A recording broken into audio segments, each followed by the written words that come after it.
Hello, my name is Chelsea Smith. Hi, my name's Hannah Tamel. I'm Joe. My name is Una Fernandez. Hi, I'm Anthony D'Amico. My name is Justine Peterson. Go to College of DuPage. I am studying mass communication, and my job is, I am a dance instructor. I am in sales. I work in government sales. I'm a father of 2 teenagers. I go to Lewis University in Joliet, and I work at High Park Produce. I'm a college student at Illinois State University. I'm double majoring. I'm going to be a bilingual elementary school teacher, and then I'm also studying Spanish language. I'm a sophomore at College of DuPage. I also work at an assisted living in Naperville, and my major is nursing. For the past 8 years, I've been employed at Transamerica Life Insurance Company in Cedar Rapids, Iowa. And this is my story about depression. It occurred during my freshman year in college. It was the first time that I had been away from home and was having difficulty coping with that transition. It was really overwhelming for me. I at one point decided that the best solution to help me cope with my pain, with my discomfort, with how I was feeling, was to end my life, was to commit suicide. This was my first time in my 27 years of life I'd been away from family and friends whom I grew up with in Iowa. Luckily, my family was able to come and visit us in Illinois during the holiday. But I remember when they left to return home, I felt so very sad, longing to go back home with them to Iowa. Over the next few weeks, I was staying in my pajamas all day, lying in bed reading magazines, and doing the bare minimum to take care of my 2 small children in the house we were living in. After we moved back, I did feel better for a while. I kept busy with fixing up our new house, making new friends, visiting family on a regular basis, and adding 2 more children to our family. But as time passed, my symptoms of depression would reappear for what I felt was no reason at all. I was graduating high school, a lot of stress going on, and the thought of going into college. And I started to feel sad and empty inside, and I didn't really know what was going on or what to do. Fall of 2015 is when I first started taking antidepressants. Junior year when I started feeling depressed. Senior year, late senior year, I started opening up to my mom and my boyfriend because I couldn't take it anymore. So my mom set up an appointment for me to meet up with a psychiatrist and diagnosed me. I was diagnosed with mild depression and anxiety as well. My story of discovering I had depression came around freshman year of college. I'd struggled with a lot of anxiety all through high school, but I'd never been formally diagnosed with depression. It wasn't until I graduated high school and I got into a really deep mood swing where I'd experienced a great deal of suicidal thoughts that I first experienced the intensity of depression. I identified as someone having an anxiety disorder, but depression came out of nowhere and really threw me for a loop. I discovered I had clinical depression and anxiety about 2011, the January of 2011. The way I discovered it was I had a really bad panic attack and almost led to doing some shit that I really regret. And I told my mom, who had seen signs of it, and we sought proper help, and yeah, I was diagnosed with clinical depression and anxiety. It was really hard dealing with it, especially taking meds. It was really hard because I also had to deal with the side effects, because I started having headaches, neck pains, I could not sleep at night. So I stopped taking them. It was really hard though dealing with depression, especially without meds, but either way the meds did not help me.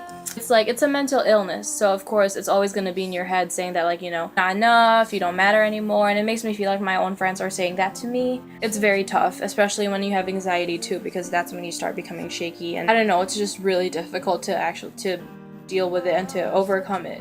Because I don't think you can actually overcome depression, but I started going to therapy every other week. I took my antidepressants faithfully. The way that I dealt with it though, I guess probably getting up and doing things. I would have to say that school was my lifesaver because I was doing what I wanted to be doing, studying things that I loved, like nursing and health got a great counselor who walked me out of a bad situation and convinced me to come in to the clinic. A valuable step, and that was the support that I received from my parents, and my mother more specifically, giving me literature, books to read specifically about how to cope with this was beneficial. So I got to college and I immediately sought out help because I'd suffered the whole summer from suicidal thoughts. And it was a really long journey. Even when I was officially diagnosed with anxiety and depression, it took me a long time to get better. Even with medicine and counseling and seeing a psychiatrist, it was a long, long road with a lot of close calls. I wanted to go visit with my doctor and see if we could figure out why I was indeed suffering from depression. I was suffering from a condition called PMDD. PMDD stands for premenstrual dysphoric disorder. It is a condition in which a woman has severe depression symptoms, irritability, and tension before menstruation. The symptoms of PMDD are more severe than those of PMS. Instead of having approximately 5 days of PMS symptoms a month, I was suffering from about 25 days of symptoms each month. My doctor also explained to me further that I was also probably suffering from a condition called SAD, or seasonal affective disorder. The doctor prescribed for me 20 milligrams of fluoxetine, which is an antidepressant. I have tried to go off the medication over the past 12 years, but slowly over time the symptoms would start surfacing again. The way I deal with it is I tried medication. It didn't work for me. It kind of made it a little worse for me. I really deal with it with being around people that know I have it and know how I deal with it. I work out a lot. I use that to kind of let out all my issues. And I surround myself with people that don't give me a reason to be upset.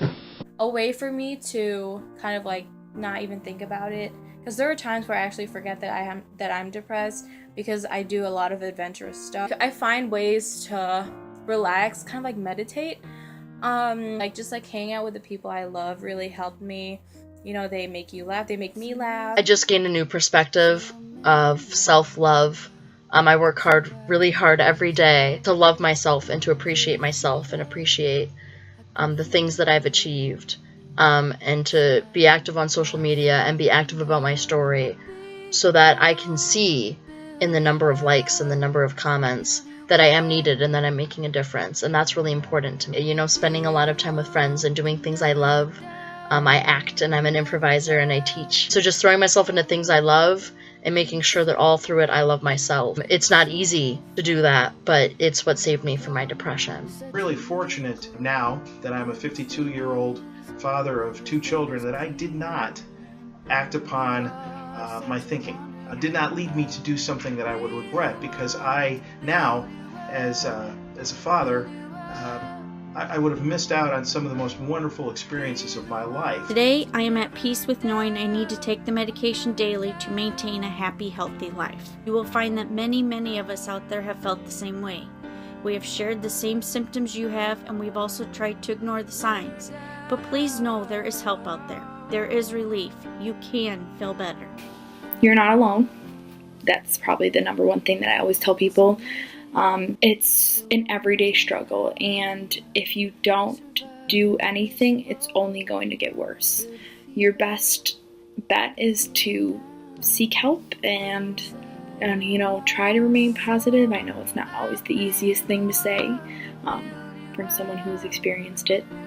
And I understand that getting out of bed every day is the hardest thing ever. That find someone, a professional, who can help you, because there are people who are trained professionals who can help you cope or learn tools to deal with your depression. If you do have depression and it's really hard for you to deal with it, just do something fun. Find people that'll help you and that'll make you happy, but don't rely on them, of course. Think about all the kind of the ups and downs you had in your life and learn from it, and it'll make you a stronger person and it'll make you less depressed. Something that I want everybody to understand is you're not alone in dealing with this. When I first started going through the issues, I felt very alone. Never feel alone. There's actual places you could seek help for. There's people around you, your friends, tell them what's going on. Just never ever feel alone. It really does get better.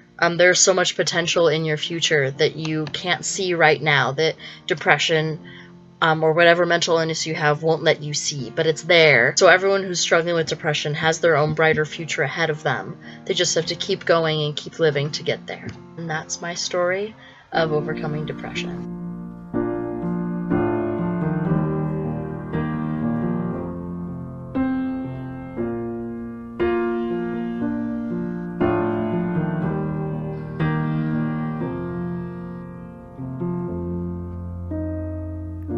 It's amazing, so amazing how I've survived this road.